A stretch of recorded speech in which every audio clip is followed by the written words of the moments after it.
Good morning all of you. सबसे पहले नव वर्ष 2021 की आप सारों को ढेर सारी शुभकामनाएं। ये नया वर्ष आप सारों के लिए मंगलदायक, कल्याणकारी और आनंद प्रदान करने वाला हो, इस उम्मीद के साथ अपने चारवाक दर्शन को आरंभ करते हैं। चारवाक दर्शन में हमने पढ़ा था कि प्रमाण मीमांसा प्रत्यक्ष ही एकमात्र प्रमाण है।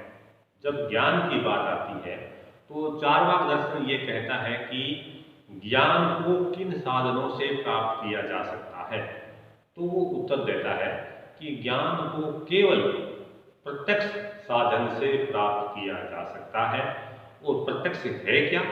प्रत्यक्ष वह साधन है जिसका ज्ञान, जिसमें समस्त ज्ञान हमें पंच ज्ञानेंद्रियों के द्वारा होता है। पहले वो बोलता है कि प्रत्यक्ष क्या है कि जो हम आंखों से देखते हैं, जो हम आंखों से महसूस करते हैं, वो ही प्रत्यक्ष है। लेकिन बाद में उसने कहा कि प्रत्यक्ष वह है जिसका ज्ञान हमें आंख, नाक, कान, जीभ और त्वचा, इन पांचों इंद्रियों के द्वारा ग्राह्य होता है, पांचों इंद्रियों के द्वारा ग्रहण होता है, वो प्रत्यक्ष ज्ञान है। और प्रत्यक्ष के लिए तीन बातें होना बहुत जरूरी है।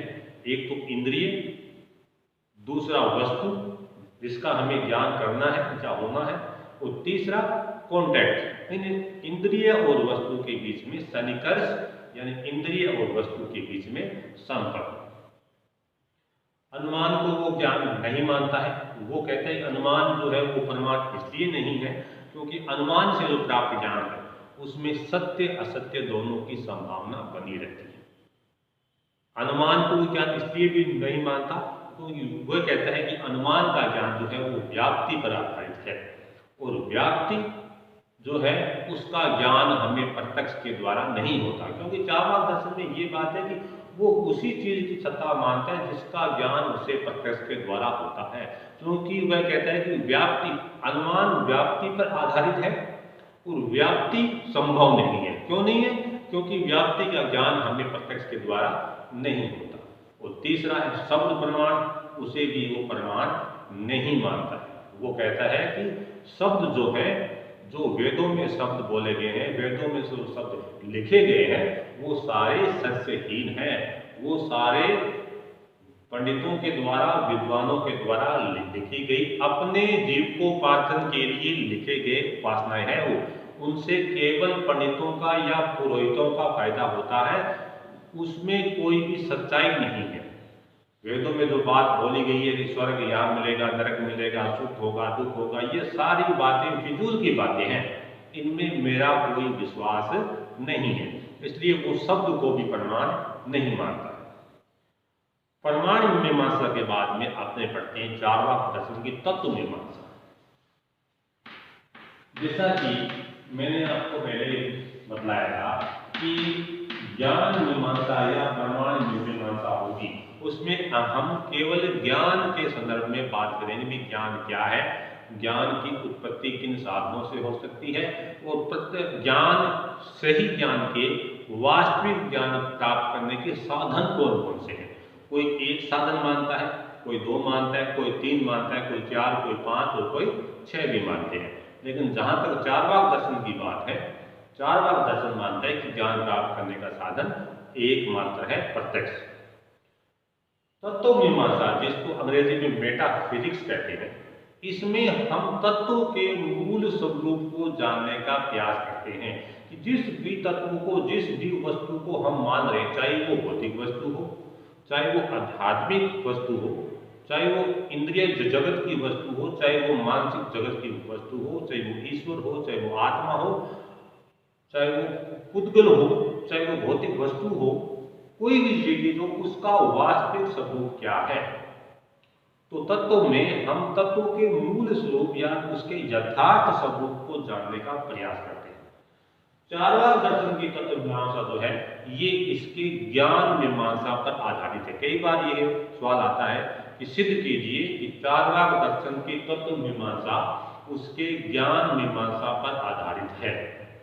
तो सिद्ध करना है तो इसमें क्या है, ज्ञान मीमांसा, इसमें तत्व के बारे में जो बात बोली है वो इसके ज्ञान मीमांसा पर आधारित है। मतलब क्या है, चारवाक दर्शन है वो कहता है, ज्ञान मीमांसा में क्या बात बोलता है वो, ज्ञान मीमांसा में यह बात बोलता है वो कि केवल उसी चीज की सत्ता है जिसका हमें प्रत्यक्ष होता है। क्योंकि हमें पृथ्वी, जल, वायु, अग्नि इन चारों का ही प्रत्यक्ष होता है, इसलिए इन चारों की ही सत्ता है। आमतौर पर भारतीय दर्शन में ये माना गया है कि भौतिक जगत का निर्माण, इस संसार का निर्माण पंच महाभूतों से हुआ है। पृथ्वी, जल, वायु, अग्नि, आकाश, इन पांचों से मिलकर ही विश्व का निर्माण हुआ है।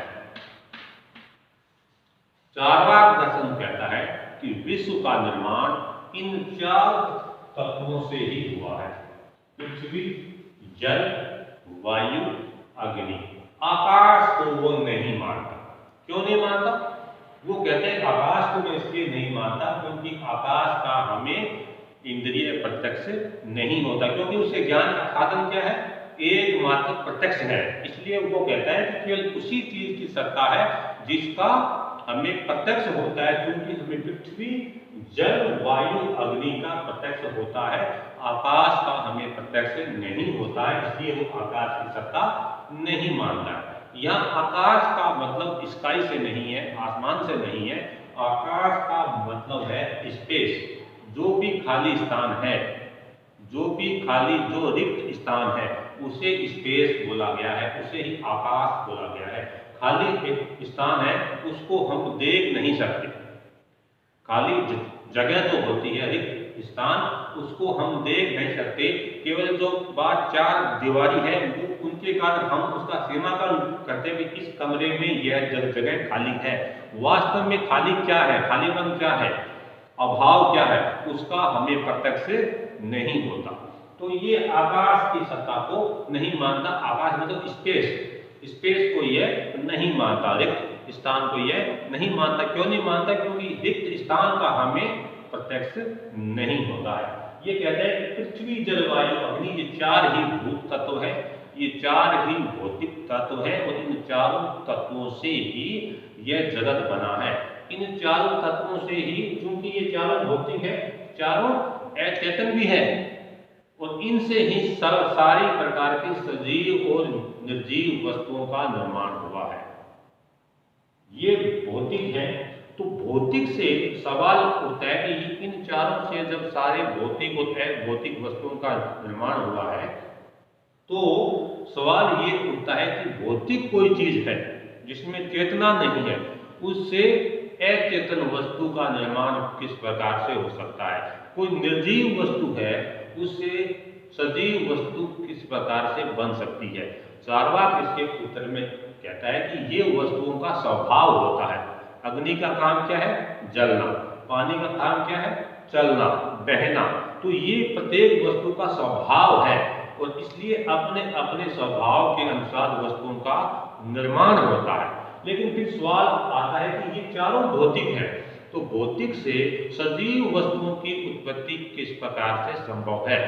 तब चारवाक कहता है कि चारों तत्व जब आपस में मिलते हैं तो इनसे ही सजीव वस्तुओं का निर्माण हो जाता है। जो चीज इनमें शामिल नहीं होती है, उनका भी प्रादुर्भाव संभव हो जाता है। कैसे? जैसे पान, सुपारी,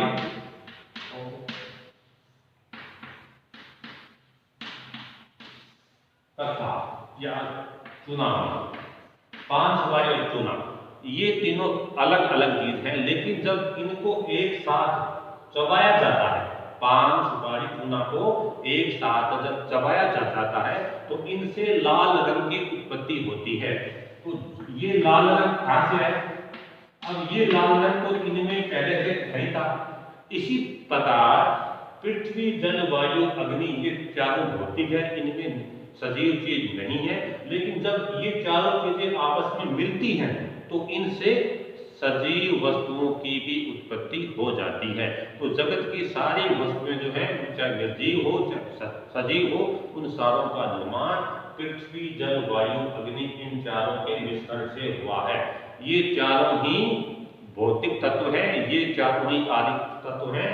जब इन चारों से ही पूरा जगत बना है या बनता है, तो फिर जगत को बनाने के लिए किसी अतिरिक्त तत्व आत्मा या ईश्वर की हमें कोई आवश्यकता नहीं है। इसलिए इनके सिद्धांत को भौतिकवाद भी कहा जाता है।